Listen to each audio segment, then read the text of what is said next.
ओम नमो नारायण दोस्तों। ये कबाला सीक्रेट्स के बारे में मैंने पहले भी कई बार कुछ लिखा हुआ है। एक मिस्र की एंशियंट न्यूमरोलॉजी है। इसको हम लोग कई बार यूज़ करते हैं प्राइस एक्शंस फाइंड आउट करने के लिए। जब मैंने एक बार रिलायंस में सेल दिया था तो उसमें ये कबाला सीक्रेट्स को यूज़ किया था। तो अभी हमने जो कबाला सीक्रेट्स को यूज़ किया है, इसका जो मेन इशू आ रहा है वो आ रहा है, हम एक वॉर साइकिल को स्टडी कर रहे हैं। मैंने पिछली बार आपको बताया किस तरह से इंडिया, पाकिस्तान और चाइना के बीच में एक झड़प होने की आशंका है। तो इस बार जो हमने देखा है, अब हम ये देख रहे हैं कि वर्ल्ड में कहाँ कहाँ क्या हो सकता है। तो हमको एक बहुत इंटरेस्टिंग स्टडी सामने आई है जिसमें लेटर आई लेटर इसमें डिनोट करता है न्यूमरोलॉजी में, खासतौर से कबाला के अंदर। और जब हम उसको टैरो कार्ड के साथ में हमने इसका कोई कोरिलेशन किया, ये कुछ रिसर्च है हमारी पर्सनल। तो आई लेटर डिनोट करता है 9 नंबर को। 9 नंबर डिनोट्स मार्स, और मार्स मंगल वो प्लैनेट है जो वॉर, झड़प, आपस में जो होता है, इन सब का कारक है। तो हमको ये 3 नेशन जो हैं, इंडिया, ईरान और इज़राइल, आप देखेंगे आने वाले टाइम में ये एक तीनों नेशन के ऊपर एक खतरा मंडरा रहा है। इसको हमने एक्लिप्स के पाथ के साथ भी कोरिलेट किया है।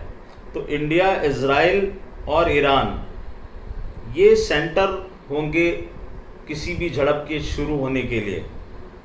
अब ये किसके साथ लड़ेंगे वो एक अलग विषय है, लेकिन हमने ये जानने की कोशिश की है कि जैसे मैंने कहा कि इंडिया को पाकिस्तान और चाइना दोनों से तरफ से घेरा जाएगा, जो मेरी एस्ट्रोलॉजिकल कैलकुलेशन है। और इसी तरह से आप देखेंगे कि ईरान के ऊपर भी कुछ ना कुछ होगा। अभी कुछ दिन पहले कुछ उनके यहाँ साइबर अटैक होके कुछ हुआ था, वो बात भी दबी। अभी आपने देखा बैरूत में कुछ विस्फोट हुआ, उसमें भी कुछ कोरिलेशन टर्की का इजराइल का बन रहा था, लेकिन अभी वो बात बाहर नहीं आई है। एक इंग्लिश अखबार ने तो वो लिखा था, मैंने उसके बारे में बोला भी था, ट्वीट भी किया था, बट वी नेवर नो। क्योंकि ये सब चीज़ों में क्या हो रहा है कि बहुत सारी चीज़ें इन्वॉल्व है इसमें, डिप्लोमेटिक, बिजनेस। जैसे अब अमेरिका ईरान के संबंध अलग तरह के, हमारे इंडिया के ईरान के संबंध अलग तरह के। हमको उनसे क्रूड के लिए ट्रेड करना पड़ता है, तो हम वहाँ पर फंसे हुए हैं। लेकिन अमेरिका कुछ और ही देख रहा है। और इस सब में लास्ट में फिर इन सब के ऊपर सबसे ऊपर जो लेटर आता है वो आता है ए, हमेशा ए फॉर अमेरिका। हालांकि उसका नाम यूनाइटेड स्टेट्स ऑफ अमेरिका है, लेकिन हम अमेरिका ही अमेरिका बोलते हैं, यूएसए बोलते हैं। तो अमेरिका का ए नंबर जो 1 आता है कि वो कहीं ना कहीं हर जगह फिर इन्वॉल्वमेंट उसका आएगा लास्ट में। तो बेसिकली मैं ये समझाना चाह रहा हूँ आपको कि जो वॉर साइकिल स्टार्ट हो रही है, ये पूरे वर्ल्ड के लिए, वर्ल्ड के पीस के लिए एक खतरा बनेगी। और इसमें ये तीनों के ऊपर कहीं ना कहीं से इन तीनों का इन्वॉल्वमेंट होगा, तीनों कंट्रीज का। और ये तीनों कंट्री रेसिप्रोकेट भी करेंगी। जैसे ईरान के ऊपर अभी कुछ हुआ तो ईरान भी रेसिप्रोकेट करेगा। इज़राइल तो वी ऑल नो कि वो लोग बहुत ज़्यादा एग्रेसिव हैं। वो लोग इतना सोचते नहीं इंडिया के जैसे, वो अभी अटैक कर देते। जैसे हमने एक नियम बनाया हुआ कि हम पहले किसी कंट्री के ऊपर अटैक नहीं करेंगे, और आज तक हम उस चीज़ पे कायम हैं। हम जवाब जरूर देंगे, लेकिन हम पहले किसी पर अटैक नहीं करेंगे unless and until it is बहुत ज़्यादा कोई ऐसी सिचुएशन आ जाए। तो अभी तक तो ऐसा हुआ नहीं भगवान की दया से, लेकिन अब जो हो रहा है उसमें हम देखेंगे कि कई तरह की चीज़ें कोरिलेट होंगी और ये एक वार साइकिल बनेगी। क्योंकि कबाला एक मिस्र एंशियंट साइंस है, इसमें बहुत सारी चीज़ें टाइम पे कैलकुलेशन, बहुत सारी कैलकुलेशंस होती हैं। और ये लेटर का जो इंडिकेशन है ये बहुत इंपॉर्टेंट है। अब इसमें क्या होगा कि बहुत सारे नेशन, जैसे इंडिया के साथ चाइना और पाकिस्तान, वैसे ही ईरान के साथ कौन आ सकता है? ईरान के साथ टर्की आ सकता है। टर्की एक बहुत बड़ा रोल प्ले कर सकता है इन सब चीज़ों के बीच में। वियतनाम एक बहुत बड़ा रोल प्ले कर सकता है। मतलब ये 3 नेशन तो सेंटर ऑफ वो होंगे। अब इनका किस किस के साथ क्या क्या होगा वो बहुत सारे कोरिलेशन है। और एक्लिप्स जहाँ जहाँ होके गया है, जो लोग बोलते हैं ना कि ग्रहण का असर नहीं आता, ग्रहण से कुछ नहीं होता, उन सबको अभी जवाब मिलेगा एस्ट्रोलॉजिकली कि ग्रहण से क्या क्या होता है। उसके मैंने आपको बताया 6 महीने तक उसके इफेक्ट रहते हैं और उनके कुछ ट्रिगर पॉइंट्स होते हैं जहाँ पर जाकर अगर ये ट्रिगर होना शुरू हुआ तो ये बहुत तेज़ी से बढ़ेगा और ये बहुत ज़्यादा दूर नहीं है टाइम पीरियड, ये वॉर साइकिल का टाइम पीरियड अब शुरू हो रहा है।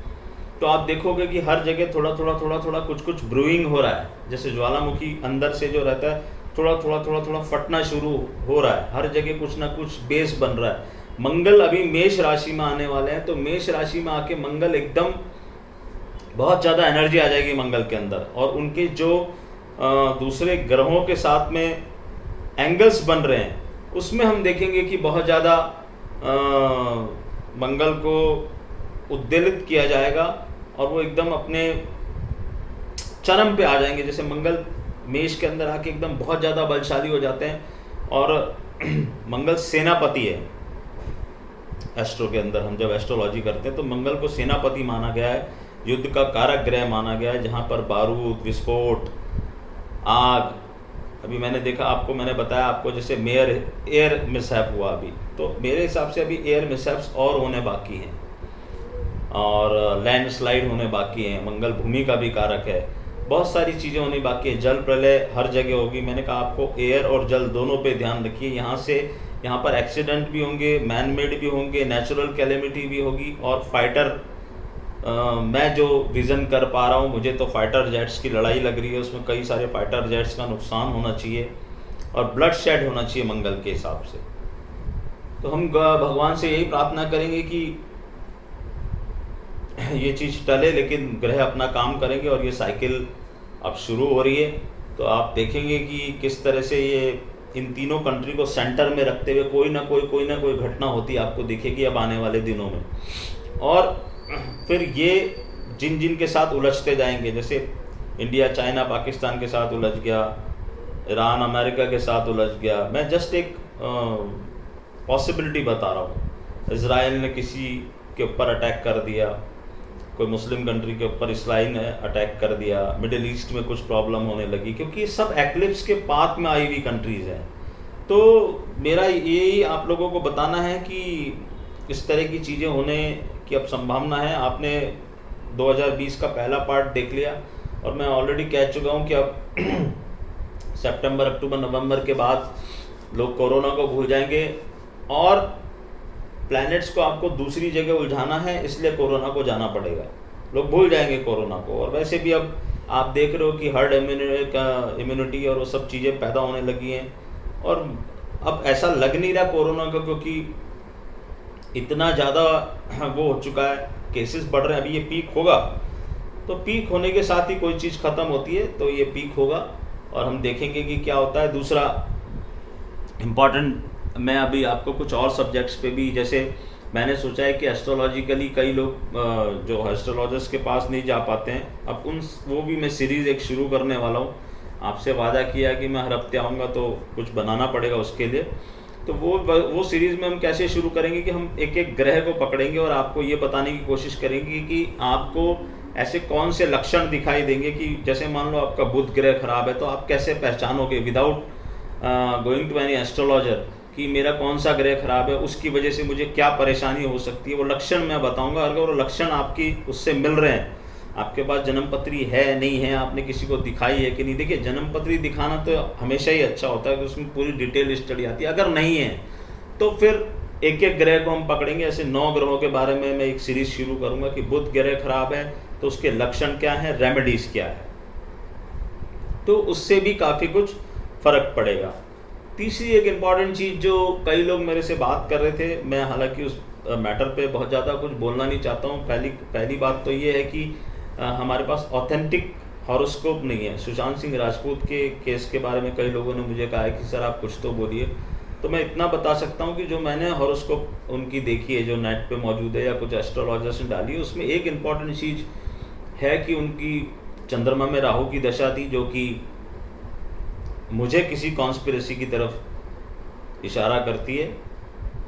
और अभी राहु की उनकी दशा चल रही है, उसमें चंद्रमा की अंतर्दशा थी और चंद्रमा उनके सप्तम हाउस में, तो वहाँ किसी एक या एक से ज़्यादा लेडी का इन्वॉल्वमेंट है। जैसे कि नाम भी आ रहा है, मैं किसी का नाम नहीं लेना चाह रहा, बस आपको इतना हिंट करना चाहता हूँ कि अगर ऑथेंटिसिटी मुझे मिली तो हम और ज़्यादा इसके बारे में बताएंगे, but definitely something is under the carpet और उसमें कुछ ना कुछ कंस्पिरेसी ज़रूर है, क्योंकि राहु चंद्रमा से 12वें बैठे हुए हैं। अगर